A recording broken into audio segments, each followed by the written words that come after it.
Que a paz e uma bênção divina acompanhem o dia e a semana de todos que nos ouvem. Bem-vindos a mais um mergulho profundo nas nossas fontes de conhecimento. É sempre muito bom estar aqui para mais essa análise. Eu estou bem animado para o tema de hoje. O tema de hoje é pesado, mas fascinante. Para começar, vamos imaginar, só por um instante, a seguinte cena. Pensa no cheiro de terra úmida. Nossa, aquele cheiro de mofo de lugar fechado, né? Exato. Uma escuridão quase total, um buraco mesmo cravado na rocha. E aí, do nada, o som abafado de passos do lado de fora. Passos de quem tá caçando, tipo uma busca letal mesmo. Isso. E o alvo dessa caçada é justamente a pessoa que está ali, encolhida, escondida no fundo daquela caverna. Hoje, o nosso mergulho vai focar exatamente nesse cenário de terror e de vulnerabilidade extrema. É um cenário que deixa a gente até com falta de ar só de imaginar. Totalmente. Nós vamos analisar o Salmo 142. A gente vai usar a tradução da Bíblia de Estudo Nova Almeida Atualizada e vamos dissecar esse texto com a ajuda do comentário bíblico do estudioso Allen P. Ross. Que é um material excelente, diga-se de passagem. É incrível. E a missão hoje é entender a anatomia do desespero. É ver como a mente humana opera quando se vê, absolutamente encurralada, sem nenhuma saída visível. É um texto que obriga a gente a encarar a fragilidade humana sem maquiagem nenhuma. Não tem filtro aqui. Nenhum. É a transição da solidão mais aterrorizante para a construção de uma nova esperança. Mas assim, antes da gente avançar de vez, eu acho que a gente precisa estabelecer um aviso de tom sobre esse material. Ah, sim.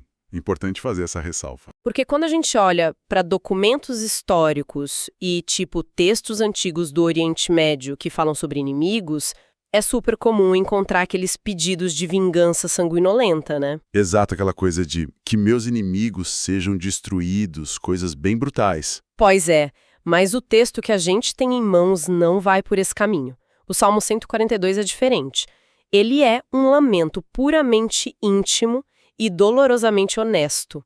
É a oração de alguém cujo mundo desmoronou. E a menção à caverna logo no começo do contexto da nossa fonte não é um recurso literário bonito, sabe? Não é eu tô numa fase sombria, né? Não é metáfora para tive um dia ruim.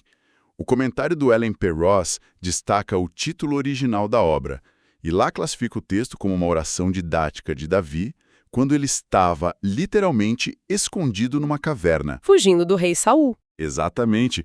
Historicamente, o Saul era o monarca, o rei no poder.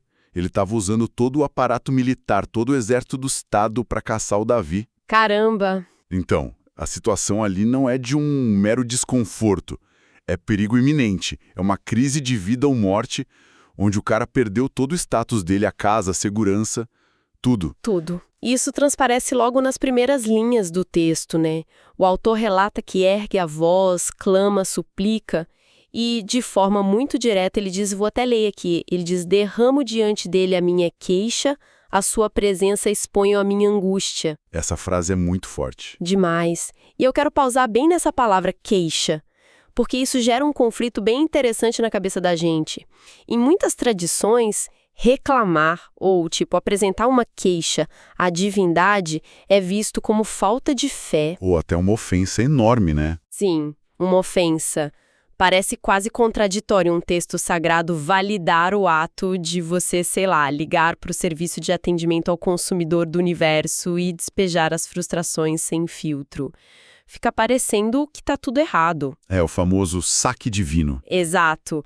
Como que o comentário do Ross lida com essa rebeldia aparente? Eu fiquei muito intrigada com isso. Olha, essa é uma das análises mais esclarecedoras do Ross, na minha opinião. Ele argumenta que essa ausência de filtros não é rebeldia de jeito nenhum. Não? Não, é o exato oposto. É a demonstração de uma dependência genuína. Pensa na mecânica psicológica disso. Quando a gente tenta impressionar alguém, a gente mede as palavras, não é? Com certeza. A gente veste uma máscara. A gente finge força, esconde o medo, mas quando uma pessoa apresenta a sua queixa de forma tão visceral e crua assim, ela está, na verdade, reconhecendo a sua completa impotência. Ah, faz todo sentido. Reclamar com Deus, nesse contexto cultural e teológico específico, significa que quem está sofrendo acredita que Deus é o único que ainda pode ouvir e intervir. É a remoção de toda aquela polidez religiosa artificial. Aquela coisa de fingir que está tudo sob controle. Isso. Sai a polidez e entra uma honestidade desesperada. A verdadeira fé, na perspectiva do texto, suporta a realidade feia da dor, em vez de ficar mascarando isso com palavras bonitas. Uau! Essa ideia de que a franqueza brutal é um sinal de confiança muda bastante a nossa perspectiva. Porque, parando para pensar, se a pessoa esconde a dor, na verdade, ela não confia em quem está escutando, né? Exatamente. Se você não pode ser real, não tem confiança. E a descrição dessa dor no texto vai se tornando cada vez mais claustrofóbica. Logo em seguida, ele narra que o espírito da pessoa esmorece dentro dela, enquanto os inimigos ocultam armadilhas pelo caminho. Essa parte do esmorecer é bem clínica, na verdade. Sim, e o que significa isso mecanicamente falando? Porque soa como algo que vai muito além de, uma simples exaustão física de quem está correndo. Muito além. O Ross define esse esmorecer do espírito como um colapso da vontade de lutar. A sobrevivência humana sob extrema pressão depende de uma reserva de energia interna, sabe? Uma resiliência psicológica. Aquele combustível mental para continuar. Isso, aquele gás. E o autor está admitindo que essa reserva secou completamente.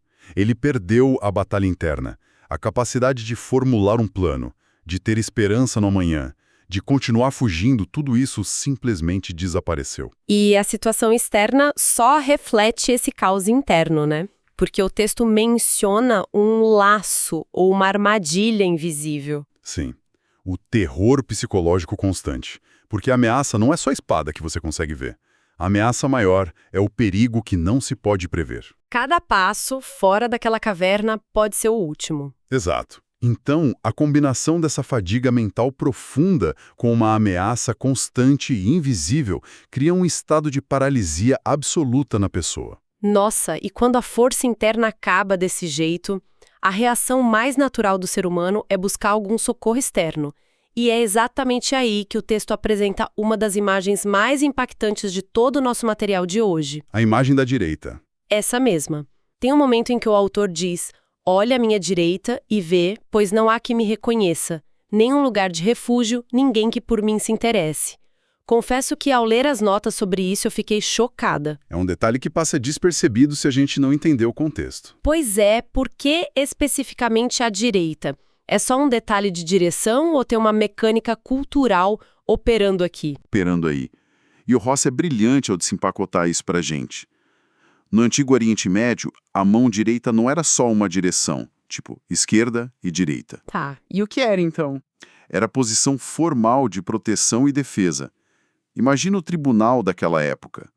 O advogado de defesa, o intercessor ou a principal testemunha a favor do réu, ficava posicionado fisicamente à direita da pessoa. Ah, entendi. E na esfera militar também. O guerreiro segurava o escudo com a mão esquerda, protegendo o lado esquerdo do corpo, o que deixava o lado direito vulnerável. Claro, o braço da espada fica sem o escudo. Exato. Portanto, o companheiro de armas, aquele protetor de confiança, ele se posicionava à sua direita para cobrir aquele flanco exposto. Então, a direita era a própria instituição social do amparo. Gente, isso traz um peso aterrorizante para a cena. Usando uma analogia mais moderna, é como se apresentar para o maior julgamento da sua vida, aquele que vai definir se você vive ou morre. Um julgamento capital. Isso. E aí você olha para a cadeira ao lado, onde o seu advogado deveria estar sentado, pronto para te defender, e ela está completamente vazia. É a definição máxima de vulnerabilidade, né? Perfeita analogia. A imagem da direita vazia materializa o colapso de toda a rede de apoio humano. Quando ele olha para a direita, ele está procurando aquela garantia social de segurança, que por direito e tradição deveria estar lá. Mas não tem ninguém. Ninguém. E o Ross enfatiza muito o peso da frase "não há quem me reconheça". Isso significa que, mesmo que as pessoas vissem ele ali, elas fingiriam que não o conhecem. Para não se envolver, claro. Para não se associarem a um homem que está marcado para morrer pelo rei. A alienação é completa, é total. O texto atinge o fundo do poço quando afirma "ninguém que por mim se interesse". É a sociedade virando as costas. Sim, o valor da vida dele para os outros seres humanos foi reduzido a zero. O que nos leva para o ponto de maior tensão da nossa análise. Porque pensa bem, se o indivíduo não tem força interna, porque o espírito esmoreceu, e não tem absolutamente nenhuma rede de apoio externa, porque a direita está vazia. Como que a mente não quebra, né? Exato. Como a mente não se fragmenta de vez. Como acontece essa transição para o momento em que ele declara com muita firmeza o seguinte: Tu és o meu refúgio, a minha porção na terra dos viventes. Sendo muito franca, saltar de um desespero tão absoluto para essa afirmação parece uma ilusão. Um mecanismo de negação, talvez. Parece negação. Como que o comentário de Ross explica essa virada lógica sem que soe como um otimismo meio ingênuo e fabricado? O segredo para entender que não é otimismo fabricado está naquela palavrinha que você leu, porção. Ah, a palavra porção. Isso. O Ross explora a raiz desse termo lá no antigo mundo agrário. E isso muda tudo. Naquela sociedade, a terra não era só um bem imobiliário que você compra e vende. A porção de terra, o quinhão familiar, era a fundação da sua identidade. Era a sobrevivência da família. Da linhagem inteira. As leis de herança lá garantiam que cada tribo, cada família, tivesse o seu lote inalienável. Se alguém perdesse a sua porção de terra, essa pessoa se tornava um indigente. Um fantasma social. Um fantasma, sem passado e sem futuro garantido. Então era a âncora existencial deles. Sem essa porção, o indivíduo deixava de existir civilmente. Precisamente. Agora, vamos pensar na condição do Davi ali na caverna. Ele é um fugitivo que perdeu o palácio dele, o cargo militar, a família e, claro, o acesso à terra dele. Ele foi completamente despojado. Sim, ele perdeu a porção física no mundo. Então, quando ele clama na caverna escura que Deus é a porção dele, ele está fazendo uma reconfiguração radical da realidade. Não é negação, então. O Ross argumenta que não é um salto de negação de jeito nenhum. É uma realocação de capital existencial. Nossa, realocação de capital existencial, gostei disso. Ele reconhece que perdeu todas as garantias terrenas. A direita está vazia e o lote de terra foi confiscado. E é nesse exato vácuo que ele decide que a propriedade inalienável dele, a herança que rei nenhum pode roubar, é a presença divina. Isso é lindo demais e faz muito sentido. É uma afirmação de confiança inabalável que só consegue nascer no momento exato em que a falência de todos os recursos humanos fica muito evidente. Exatamente. Só quando ele não tem mais nada que ele toma essa decisão consciente. Isso é fascinante porque altera até a definição de refúgio. O refúgio deixa de ser um esconderijo físico que evita o perigo e passa a ser uma fundação interna que suporta o perigo. Ele decide que o nada ao redor dele é o espaço livre para construir a base mais sólida possível. É uma mudança de paradigma. Mas, contudo, o Salmo não termina num estado meditativo de aceitação não, né? A fonte mostra que, depois de estabelecer essa âncora, o foco do texto desce para a realidade mais pragmática e urgente possível. Ele faz um pedido de resgate físico muito claro. Ele não fica só filosofando na caverna, não mesmo. Ele diz: atende ao meu clamor, pois me sinto muito fraco. Livra-me dos meus perseguidores, porque são mais fortes do que eu. Tira minha alma do cárcere. Essa urgência toda demonstra a lucidez de quem está com a mente perfeitamente sã, apesar do trauma enorme. A caverna agora é chamada do que ela realmente é, um cárcere. Ele entende que está preso. E admite que os inimigos são mais fortes. É um fato inegável. E o Ross chama muita atenção para essa confissão de fraqueza. Porque, ao aceitar que o inimigo tem superioridade bélica e estratégica, o autor se liberta daquela necessidade de inventar um plano de fuga que ele não tem como executar. Ele para de tentar resolver sozinho. Exato. A oração se torna um reconhecimento lógico de que a equação da sobrevivência ali exige uma intervenção de uma força muito superior à dos perseguidores. Mas espera, isso levanta uma questão essencial sobre o propósito do resgate. Quando o texto diz, tira minha alma do cárcere, a justificativa imediata que ele dá não é tipo para que eu possa voltar a dormir numa cama confortável. Nem para que eu possa me vingar de todos eles. Não, a justificativa é para que eu dê graças ao teu nome. Parece que tem uma mecânica bem maior por trás desse pedido de sobrevivência. por que atrelar a liberdade física à obrigação de dar graças? O que o Ross diz sobre isso? O comentário do Ross aprofunda bem essa questão, demonstrando que o dar graças na cultura hebraica não era só murmurar um agradecimento solitário ali no canto. O nome de Deus representa os atributos dele, o caráter revelado pelas ações dele na história. Então, quando ele pede para ser resgatado para dar graças, Ele está pedindo para se tornar uma testemunha ocular de um evento histórico. O objetivo de sobreviver à caverna é poder contar a história publicamente para todo mundo. entendi, é para mostrar para os outros. Sim, o resgate de uma vida tão vulnerável serve como evidência irrefutável de que a justiça divina opera no mundo real, que defende os oprimidos contra sistemas de poder que são esmagadores. A sobrevivência ganha um propósito muito maior do que a simples autopreservação, sabe? Ela se torna um instrumento de revelação, Perfeito. Vira um instrumento. o que prepara o terreno para um dos maiores contrastes do nosso material. O arco narrativo que a gente está explorando começou com um isolamento absoluto. Um silêncio quebrado só pelos ecos de um lamento no fundo de uma caverna escura. Sem ninguém à direita para oferecer defesa. Ninguém. Mas as últimas palavras do texto projetam uma realidade completamente oposta. A frase final afirma o seguinte: os justos me rodearão quando me fizeres esse bem. Tem uma transição drástica do confinamento solitário direto para uma praça pública lotada. É uma mudança de cenário impressionante. Como que o Ross interpreta essa aglomeração repentina no fim? O Ross aponta que esse encerramento ilustra a profunda mentalidade comunitária daquela época.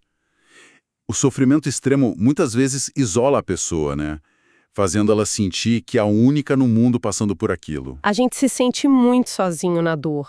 Mas o livramento nunca é um evento puramente individual.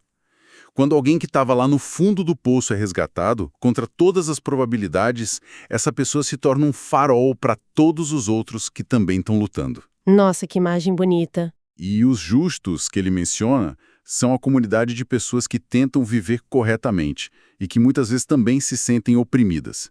Eles vão se reunir ao redor daquele que foi salvo. O termo rodearão, segundo a análise que o Ross faz, carrega a ideia de coroar, de celebrar em roda. Com regozijo e triunfo compartilhado. Exatamente. A vitória de um indivíduo solitário revigora o tecido social de toda a comunidade. A caverna escura e isolada é definitivamente substituída pelo calor e pela força de um povo reunido. A gente acabou de atravessar uma jornada psicológica e espiritual imensa com os documentos de hoje.